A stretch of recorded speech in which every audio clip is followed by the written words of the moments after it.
നമസ്കാരം. നമസ്കാരം. നമസ്കാരം. ഓക്കെ. കഴിഞ്ഞ ഫെബ്രുവരി 10 ആരംഭിച്ച സമരം ഇന്ന് ഈ സെക്രട്ടേറിയറ്റ് തലത്തിൽ 20 ദിവസത്തിലേക്ക് കടന്നിരിക്കുകയാണ്.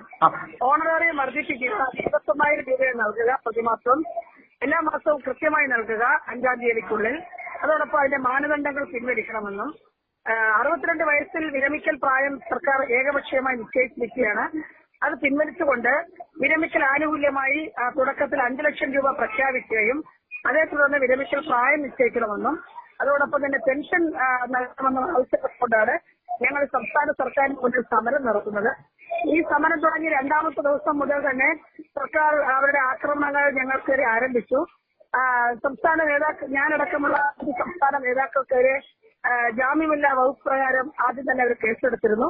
അതും മറികടന്ന് ഞങ്ങളുടെ സമരം മുന്നോട്ട് പോവുകയാണ്.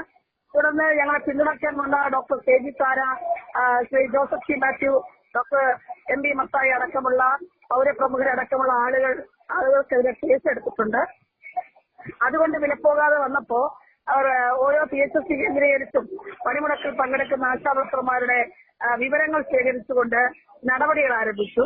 തുടർന്ന് ഓരോ സ്ഥലത്തു നിന്ന് വരെ തിരിച്ചുവിടുമെന്നുള്ള ഭീഷണി മുടക്കുകയും ഏറ്റവും ഒടുവിൽ ഇന്നലെ NHM ഡയറക്ടറേറ്റ് ഒരു പുതിയ സർക്കുലർ കൂടെ പുറപ്പെടുവിച്ചിരിക്കുകയാണ്. അത് ഇപ്രകാരമാണ്. ഒന്ന്, അവർ പുതിയ ഹെൽത്ത് വോളണ്ടിയേഴ്സിനെ അവരെടുക്കാൻ തീരുമാനിച്ചിരിക്കുന്നു.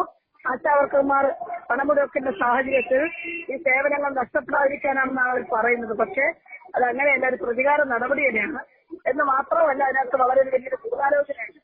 ഒരു സർക്കാർ ഓഫീസർ വൈകുന്നേരം 5 മണിക്ക് പ്രവർത്തിക്കുമ്പോൾ ഒരു ഉത്തരവ് ഇറങ്ങണമെങ്കിൽ 5 മണിക്ക് മുമ്പ് ഇറങ്ങണം. അതല്ലെങ്കിൽ മറ്റെന്തെങ്കിലും ഒരു അസാധാരണമായ സാഹചര്യം ഉണ്ടാകണം. ഇത് വൈകുന്നേരത്തിന് മുമ്പ് ഇറങ്ങിയ ഉത്തരവ് രാത്രി 9 മണിക്ക് ശേഷം മാധ്യമങ്ങൾക്ക് കൊടുത്ത് ഒരു പരിഭ്രാന്തി ഉണ്ടാക്കുകയും ആളുകളെ തിരിച്ചുവിടാൻ പോവുകയാണ്. അതുകൊണ്ട് ജോലിക്ക് കയറിപ്പോകണം എന്ന് പറയുന്ന ഒരു രീതിയിലാണ് ഒരു പരിഭ്രാന്തി ഉണ്ടാക്കിയത്. പക്ഷേ ആ പരിഭ്രാന്തിയൊക്കെ ഞങ്ങൾ മറികടന്നിരിക്കുന്നു.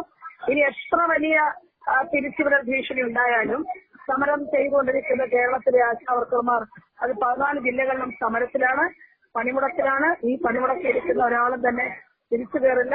കേരളത്തിന്റെ പൊതു മനസാക്ഷി മുഴുവൻ ഇതിനോടകം ഈ 20 ദിവസങ്ങൾക്കിടയിൽ സമരപന്തം സന്ദർശിച്ചു കഴിഞ്ഞു. അത് ഏറ്റവും താഴേക്കിടയിലുള്ള ഓട്ടോറിക്ഷ ഡ്രൈവ് പണിയെടുക്കുന്ന തൊഴിലാളികൾ ഉൾപ്പെടെയുള്ള മുഴുവൻ ആളുകളും, ഭൗതിക രംഗത്തുള്ള ആളുകൾ ഇപ്പോൾ മെഡിക്കൽ കമ്മ്യൂണിറ്റി ഐക്യദാർഢ്യം പ്രഖ്യാപിച്ചുകൊണ്ട് കത്തുകൾ അയച്ചുകൊണ്ടിരിക്കുന്നു. ഇനി മാഡം ഒരു ചോദ്യം. മാഡം, ഈ CITUവിനെ ഇറക്കി ഇത്തരത്തിൽ സമരം പൊളിക്കാൻ ശ്രമിക്കുന്നതിനെ കുറിച്ചും ഇന്നലെ പത്തനംതിട്ടയിലെ ആ ഒരു CPM സഖാവിന്റെ പരാമർശത്തെ കുറിച്ചും ഒരു കരുത്തുറ്റ നേതാവെന്ന രീതിയിൽ നിങ്ങൾക്ക് എല്ലാ ഐക്യദാർഢ്യവും ഞങ്ങൾ കുറിച്ച് തള്ളുകയാണ്. അതിനെക്കുറിച്ച് ഒന്നും പറയാം. അതിന് CITU സമരത്തിനെ കുറിച്ച് ഒന്ന് പറയാം. അവർ ഈ കേരളത്തിലെ ഒരു സമര സംഘടനയല്ലെന്ന് ഈ ആശാവർക്കർമാരുടെ സമരത്തിലൂടെ തെളിയിച്ചിരിക്കുകയാണ്. അവർ എപ്പോഴും തന്നെയാണ് ചെയ്യുന്നത്, പക്ഷെ ഇത്രയും വ്യക്തമാകാറില്ല. പക്ഷെ ഇത്തവണ 20 ദിവസം നീണ്ടു നിൽക്കുന്ന ഈ സമരത്തിൽ അവർ തുടക്കം മുതൽ തന്നെ സമരം ചെയ്യുന്ന ആളുകളെ അധിക്ഷേപിക്കാനും ആക്ഷേപിക്കാനും മോശപ്പെട്ട വാക്കുകളും പദാവലികളും ഉപയോഗിച്ചുകൊണ്ടിരിക്കുകയാണ്. പക്ഷെ ഞങ്ങളതൊന്നും കണക്കിലെടുക്കുന്നില്ല. കാരണം അതൊന്നും വ്യക്തിപരമായ അധിക്ഷേപങ്ങളായിട്ട് ഞങ്ങൾ എടുക്കുന്നില്ല. അത് ഈ കേരളത്തിലെ പൊതുസമൂഹത്തോട് കാണിക്കുന്ന ഒരു അധിക്ഷേപമാണ്, പ്രത്യേകിച്ച് സ്ത്രീകളോട് കാണിക്കുന്നത്. ഇവിടെ വനിതാ മതിൽ കെട്ടിയിട്ടും വനിതാ ജംഗ്ഷൻ ഉണ്ടാക്കിയിട്ടും അർദ്ധരാത്രിയിൽ 500 സ്ത്രീകളെയുമായി റോഡിലൂടെ നടത്തി ഇത് സ്ത്രീ സൗഹൃദ സ്ഥലമാണെന്ന് പറയുന്നത് കൊണ്ട് പ്രത്യേകിച്ച് കാര്യമൊന്നുമില്ല. അത് പ്രവൃത്തിയിലൂടെ കാണിക്കേണ്ടതാണ്. ഇന്നലെ CITUവിന്റെ നേതാവ് ഉണ്ടാക്കിയ അധിക്ഷേപങ്ങൾ മുഴുവൻ അദ്ദേഹം ഈ കേരളത്തിലെ സ്ത്രീകളോട് നടത്തിയ അധിക്ഷേപമായിട്ട് ഞാൻ പരിഗണിക്കുന്നുള്ളൂ. അതൊന്നും നമ്മുടെ സമരത്തെ തളർത്തുന്ന കാര്യങ്ങളല്ല. ഞങ്ങളെ സംബന്ധിച്ച് ഈ സമരത്തിന് വ്യക്തമായ ഡിമാൻഡുണ്ട്, വ്യക്തമായ ലക്ഷ്യമുണ്ട്. അത് നേടിയെടുക്കുന്നതിൽ ഇതൊന്നും ഒരു തടസ്സമല്ല. ഞങ്ങൾ 20 ദിവസമായി പൊരി വെയിലത്ത് ഇന്നലത്തെ മഴയത്തൊക്കെ ഇരിക്കുകയാണ്. അതിൽ പരം വലിയ ബുദ്ധിമുട്ടൊന്നും ഈ ആളുകൾ പറയുന്ന വാക്കുകൾ കൊണ്ട് ഞങ്ങൾക്കുണ്ടാകുന്നില്ല എന്നുള്ളതാണ് യാഥാർത്ഥ്യം. മാഡം, എല്ലാവിധ സപ്പോർട്ടും ക്രൈം നന്ദകുമാർ സാറിന്റെ ഭാഗത്തു നിന്ന്, ക്രൈം ഓൺലൈൻ സാറിന്റെ ഭാഗത്തു നിന്നുണ്ടാകും. എല്ലാ ആശംസകളും എല്ലാം നന്നായി ശ്രമിക്കട്ടെ. Thank you.